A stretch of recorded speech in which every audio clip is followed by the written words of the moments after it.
Hi, she's Trixie, and I'm Sarah, and this is Our Yarn World, a place where we come to share the love of yarn crafts and all that it gives us and what we hope it gives you.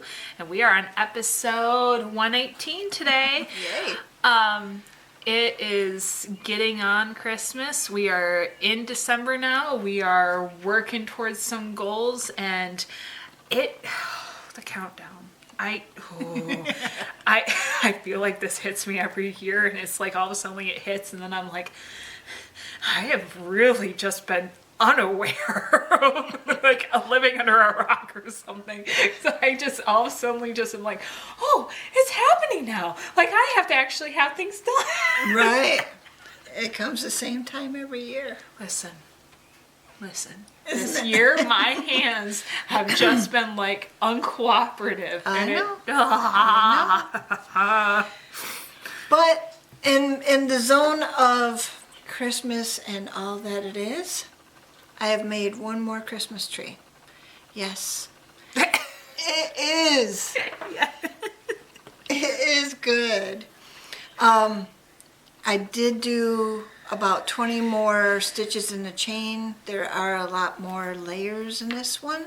It's the same size cone, a number 12 FloraFom.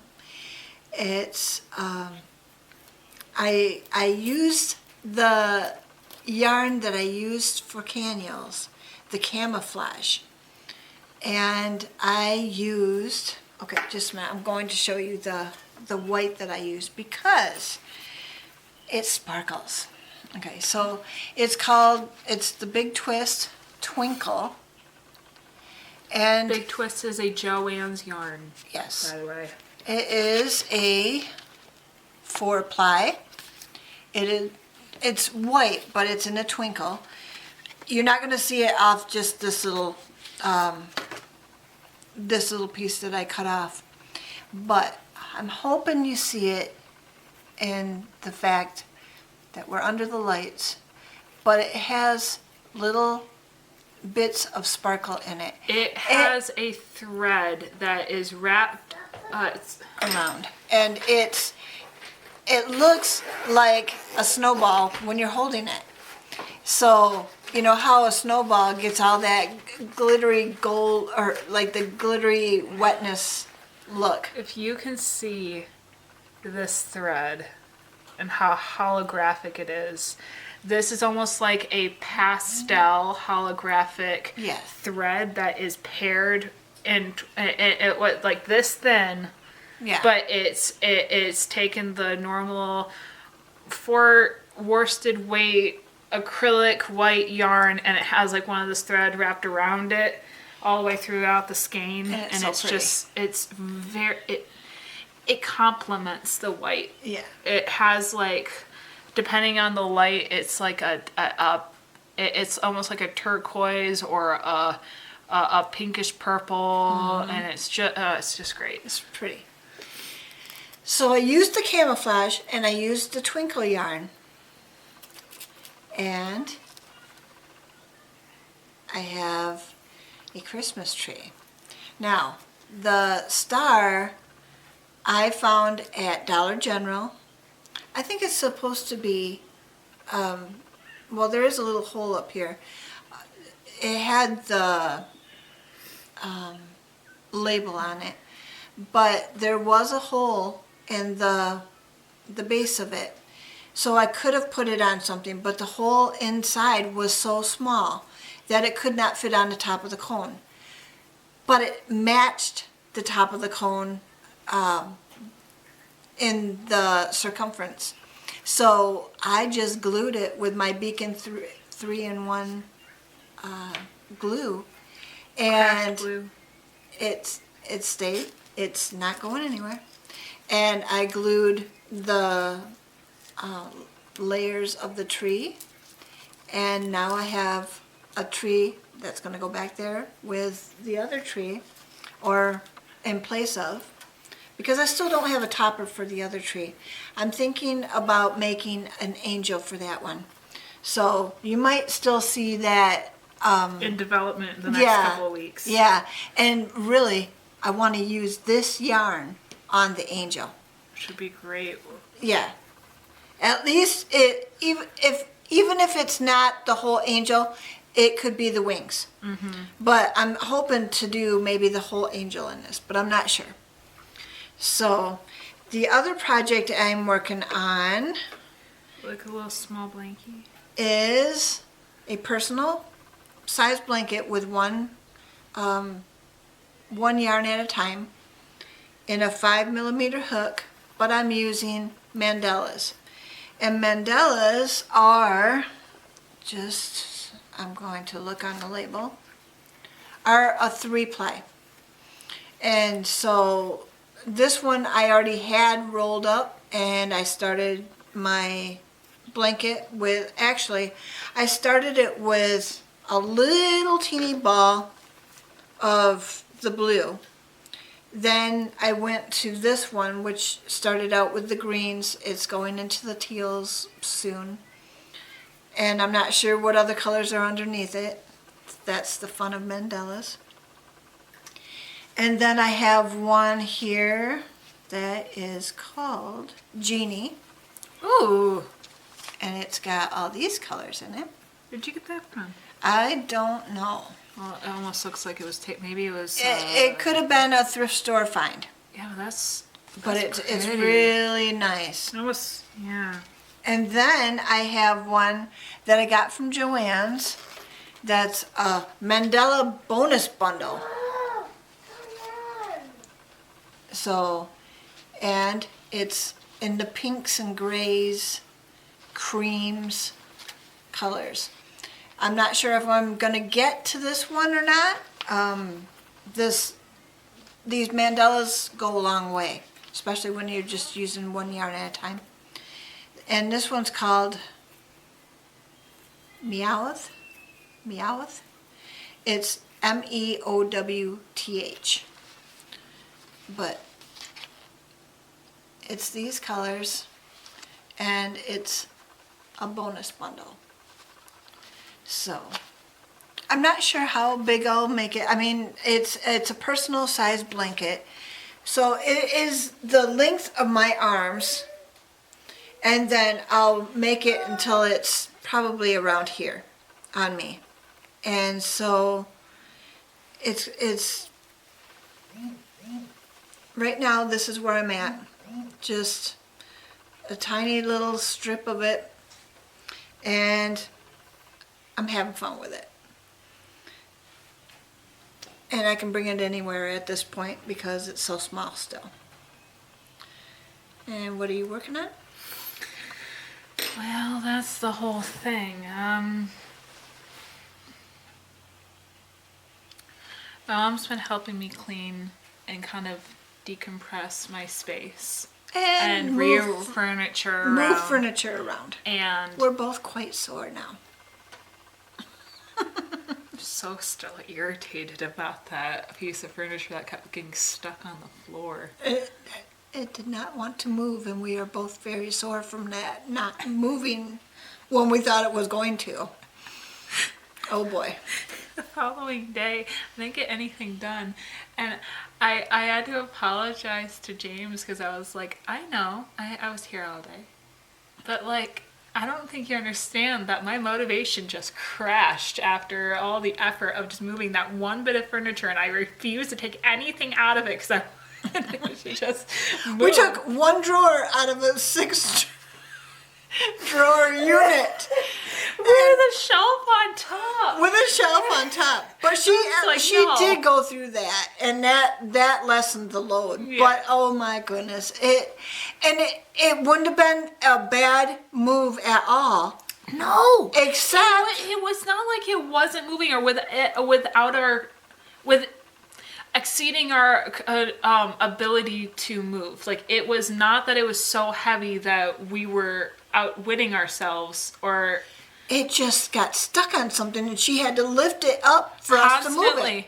Constantly, and we're trying to push it up against the wall, so I'm getting shoved into the walls. I'm trying to, and it was so uncomfortable.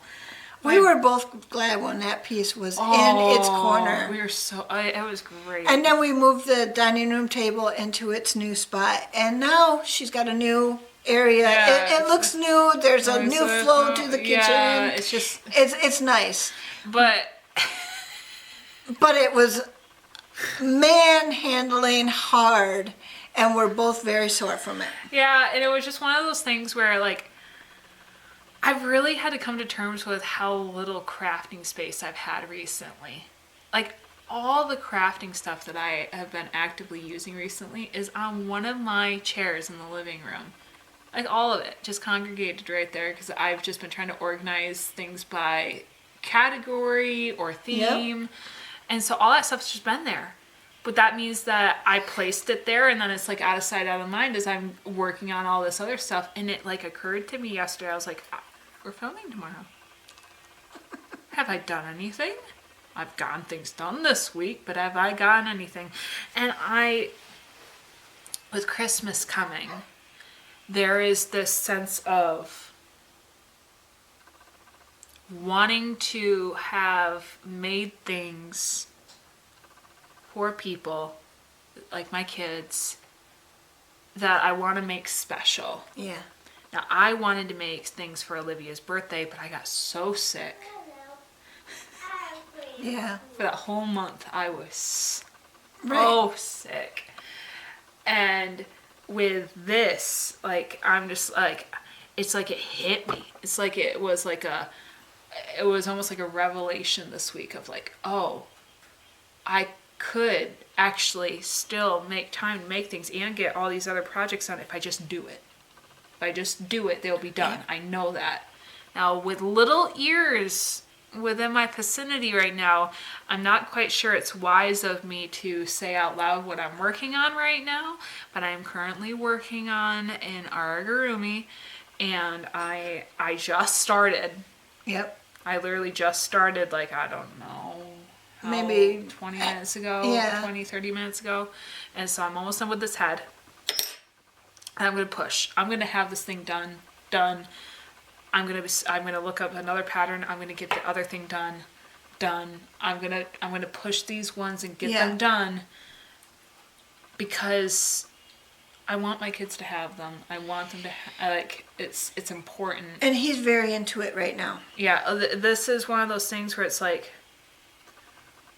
and I know that crafters, I feel, will understand this the most. But, like, your kids get interested in something. You look up the price of the toys, and you're just sitting there being like, I could just make that. Yeah.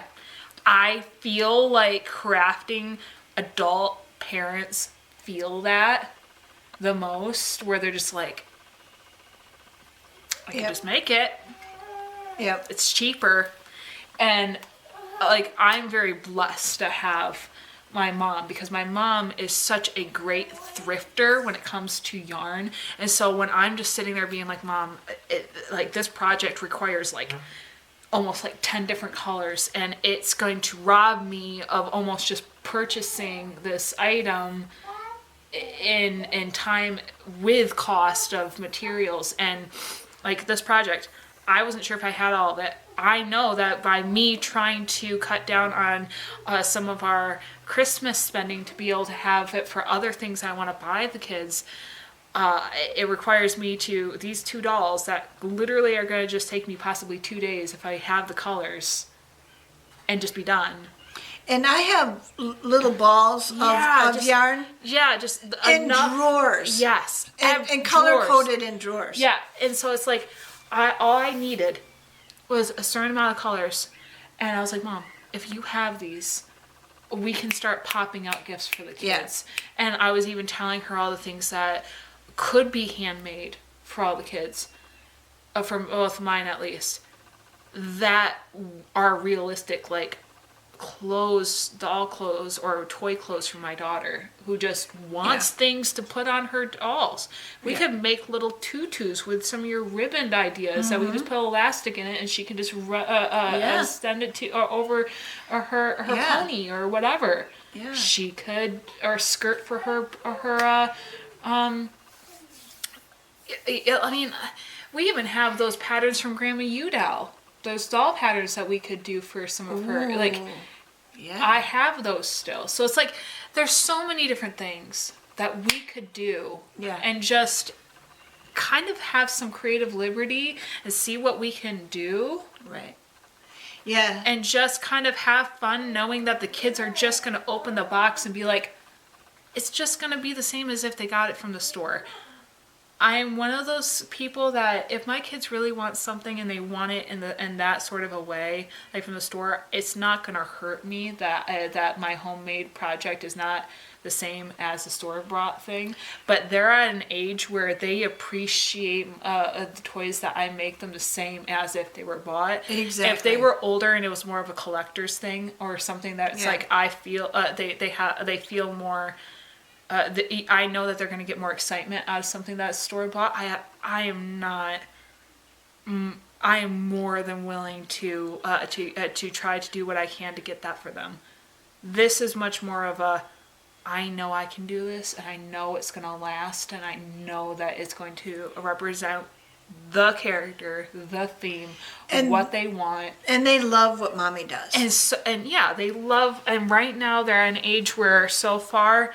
Me picking up the crochet hook is still very enthralling to them. So it's like... They think it's a magic stick. Yeah, so I'm very grateful that we're at this magical age still. And I hope that it lasts. Yeah. While also recognizing that maybe someday it won't. So I'm trying to cherish these Christmases where mommy making something is still magical. Yeah. Yeah. And that's the whole thing. Like, even buying the yarns now, what I have is I have 2 drawers in a filing cabinet that's a longer file cabinet it's like that I put skeins in, or like the mandalas and stuff. Mm-hmm. I'll put the whole full skein in. Now, if there's just balls of them, I have one for neutrals, like the whites, the creams, and the blacks. Or I have... The next drawer up is like pinks, oranges, yellows, purples, and stuff like that. And the next drawer up, no, not purple. I think that goes into the green, blues, and purples in that drawer. And I just put the balls of yarn in those. And then, when you just need a little bit, you can just go into those drawers and you can just pick those out. Mm-hmm. And it's so nice. Or if you're making a scrappy blanket, you can grab a handful of those and just, color code them if you want to, or just make them whatever color comes next. Oh. And so it's so nice to have an organized system that works that way. When she comes over, we can just go in there and we can figure it out. And I would like to mention, because I know that this is kind of a topic that I've said in the past of me needing to come over and pick up yarn. My mom is more than welcome in my stash as well. And has. Yeah. You have taken stuff from my stash before. Like, I feel like because of our craft and the liberty of the range and how sometimes my yarns fit your projects of scrappy blankets or just complementing your style sometimes more than, because my husband likes to buy clearanced yarn at stores, but he's very very willing. And he loves buying that sort of stuff, and he'll go to craft stores with me or crafters in mind, and then call and be like, hey, would this help, would this be something that you'd want? And he calls me up all the time when he's in those places, and he'll call me up and say, hey, do you need any colors? We're here right now. Yeah, and so if I do, I do. If I don't, I don't. But it's so nice that he does that. Yeah, well, it's one of those things that he genuinely, like, when he knows of somebody that likes something, like, that's something that he doesn't forget. And so those are one of those things. It's like, he might not remember your birthday. He might not remember certain things, but if he knows that you're into like a hobby specifically or something like that, or it's like it's become a hobby, like a fandom that like his best friend loves Transformers ever since he was a little kid. Now he's an adult and has kids, but like he has like professional or like really adult replicas of these robots where it's like they're a lot of money, like like he's invested in what obviously is a very treasured childhood memory, and obviously an interest and all that stuff, and it's great. But when James finds things like that, he'll be like, oh man, he would love this. And it's one of those, like, it's just because he is so, something that is always in the forefront of his brain is like things that he knows people will like. It's like he always associates that item with them. It's like it belongs. That's a gift, though, to remember stuff like that. It's like he might not be the number person like Josh is. Like yeah. My son can remember everybody's birthdays, everybody's anniversaries. I mean, he can remember in 2012 when he went to the dentist and the date, like yeah. He's very much into like, he can tell you every president in order. He can tell you every like corresponding number to the letter, like, you know. So like if you're like, what's the number, what's the 12th letter in the alphabet, he'll be able to tell you what that is. Yeah, just right off the top of his head. And or he could do your name. You know, he could do your name and numbers. And numbers correlating to the placement. He's just exceptional that way. But like James, remembering people's likes and dislikes is a gift as well. And so that's just, it's fun to think about. Like, we were reading through the Proverbs earlier and having a good laugh, and we were laughing at just how things were worded and everything. And it wasn't laughing at what they were saying. No, just it was. We were already in a giggly mood. Yeah. And so and it was one of those, like, when you're in a giggly mood, everything comes off in a different tone. And it's the way I read it too, because I would read it in a funny way just to set her off, and she would start laughing just because of the way I said it. Well, the Proverbs, and it's not that the Proverbs are funny, and we're not trying to disrespect the Bible. It's one of those, like, it can start off with such a pleasant tone and then end with, obviously, what it's trying to say is the repercussions of not actually doing said instruction. You have the high and the low. And the way that she was executing that. So we were having fun with that. It's just those things. It's those moments. But in the process of this, we couldn't find a scripture, but we decided we were going to discuss a little bit about a topic.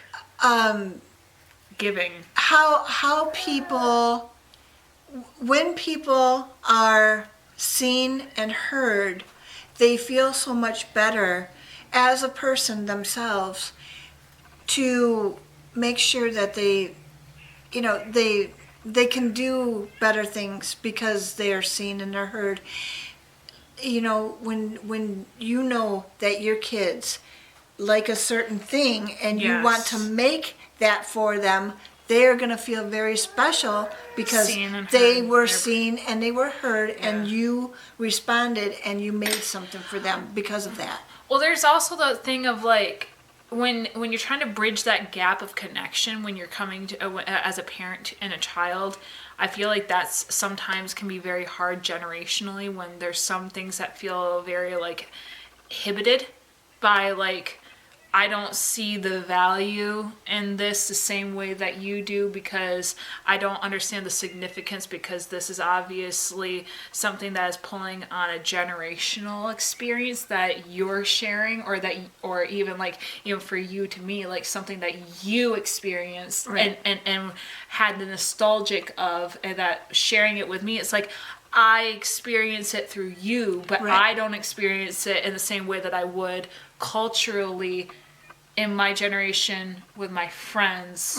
Like a song on the radio for me that's more my age of songs with my friends is going to be something that we share because it's something that happened while we were growing up and developing memories, whereas something that for you could have been a song that you sang with your friends when you were a teenager, you can share with me, but you can share with me in the aspect of, we sang this going down the hallway at school, and it was just such a bop for us, and it just worked. And it's like, but the same thing applies to you now. Yeah. Your kids are not going to have the same memories in the songs that when you were growing up. Right. So then there's that whole thing of, how do you come together and bridge a gap on an interest without overshadowing the other and overextending the need of I require you to like this for us for us to be together, for us to spend time together.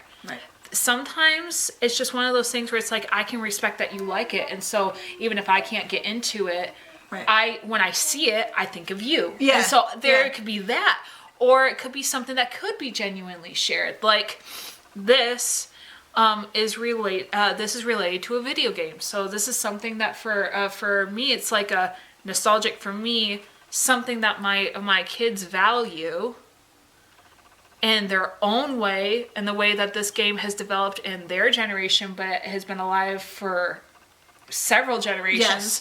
And so it's one of those, like, my husband grew up and this was the game that he played, and it was so important to him. I know I'm being vague. Yeah, and actually her brother Josh too. Well, James's brother got the Nintendo console, NES, I do believe, for Christmas with the game. Right. James didn't.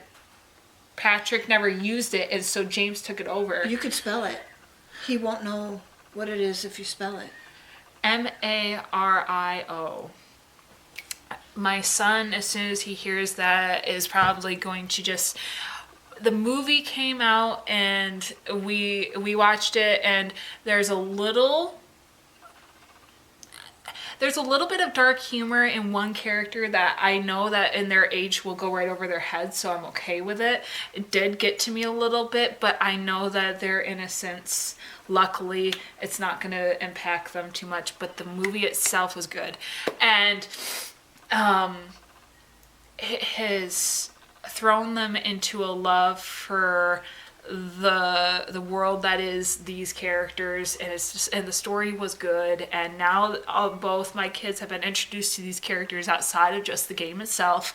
But now I've actually started playing one of the games with Daniel, and he's just now like, do it, mommy, get him, let's go get the stars, let's go do this, let's go save Peach. And it's fun, it's fun. Yep. And I'm excited to share these memories with him. I'm excited to make the toys for him. Well, toys, even my daughter, there's some characters that she likes, and I was thinking about making her Princess Peach. There you go. There you go. And it's one of those things where it's like, I'm not saying that if she wanted one of the all the characters and he wanted all the characters, I'd make them both all the characters. Right. Like they could have both their own sets or something, because that way they could do their own imaginary play. But it's one of those, like, it's so much fun. It's so much fun to be able to share something with them like that, where it's like it's a fandom of something. It's like it kind of there's just certain things that age well across generations that can bring people together and make something fun. And it can be something that experienced as a family across that age.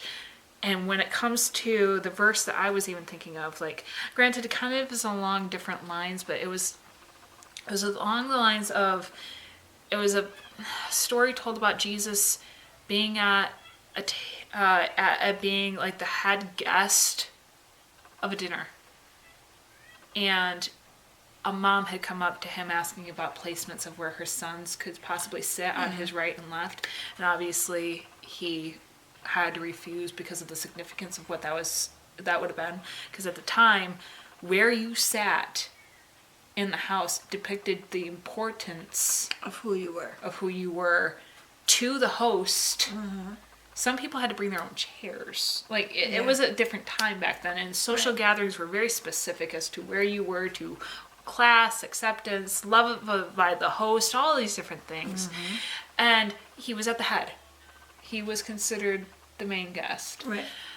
Jesus was. And he went on a dialogue in that parable that ended up being explained to me in a sermon that I had listened to. And I found that sermon to be an interesting interpretation of this, but it was very much along the lines of, when we don't just stay where we're comfortable, when we start inviting other people to our table and being a part of their success, we are gifted with their success. We get something out of that. Now, it's not about like, oh, I get to flaunt that I was a part of their success. It's like the enraptured joy that you can get from seeing that someone's finally achieved the chance that they've been waiting for. It's like a friend who's been stuck without a vehicle, and you've been part of the hunt to try to find a vehicle for them. And then when you get like maybe you're the one that is able to find that good vehicle that was for a good price, an affordable price, and they were able to get it, and you're just like, yes, like you might have just found the car. It's not something that you're trying to flaunt. You're just so excited that that is something that hurdle is over for them. But you were able to be a part of helping that. It's one of those feelings. And he was explaining that sometimes when we get so accustomed to who we let be a part of our guest list, we sometimes stay closed off to the opportunities that we have, and how our giving is not a metaphysical, like you're giving something, but like an opportunity that you're to be part of to someone else's success. And I think about that with the kids. Like recently we've been reading to them a lot. Like it's part of Olivia's now school homework is reading to them for at least 20 minutes a day. And Caniel's been a part of it, or he hasn't, or he does it in his own way. But even with Olivia, just seeing her being like learning things, getting interested in things through the avenue of books has been so much fun. And it's these experiences that make times of year like this, of like these opportunities to show people that they're seen and heard and validated and appreciated for how they are as an individual, and able to be like, see, I see you. I see that you know. I know that you're gonna like this. I want to show you that I see you, and that that you're appreciated, and that I want to see your success in this or whatever. It's just like, it's so good feelings. So yes, we might not have a verse, but we have like the sense of it's fun. We want you guys to succeed too. So, as always, we're going to wrap this up with just being so happy that you were willing to be with us all the way to the end. That we are able to have this fellowship time with you. We hope that you have a good time making your gifts this holiday season, if you're making gifts for your family as well. And is there anything you would like to say? Subscribe, like, and tell your friends. Okay. Well, as always, we are always happy to see you, and we can't wait to see you next week. And hopefully, I might have to put it in a box and show you. He's going to be saying it. But we're going to wrap it up. We'll see you guys next time. And as always, we hope that you sit your way to mental health.